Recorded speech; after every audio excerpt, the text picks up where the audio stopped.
यजामहे सुगन्धिं पुष्टिवर्धनम् उर्वारुकमिव बन्धनान् मृत्योर्मुक्षीयमामृतात्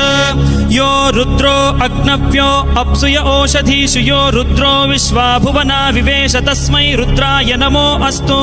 तमुष्टु हि यस्विषुः सुधन्वायो विश्वस्य क्षयति भेषजस्य यक्ष्वा महेशौ मनसाय रुद्रन्नमोभिर्देवमसुरं दुवस्य अयं मे हस्तो भगवानयं मे भगवत्तरः अयं मे विश्वभेषजोऽयं शिवाभिमर्शनः ये ते सहस्रमयुतं पाशां मृत्योमर्त्याय हन्तवे तान् यज्ञस्य मायया सर्वानमयजामहे सुगन्धिं पुष्टिवर्धनम् उर्वारुकमिव बन्धनान् मृत्योर्मुक्षीयमामृतात् भगवते रुद्राय विष्णवे अग्नव्यो अप्सुय ओषधीषु यो रुद्रो विश्वा भुवना विवेश तस्मै रुद्राय नमो अस्तु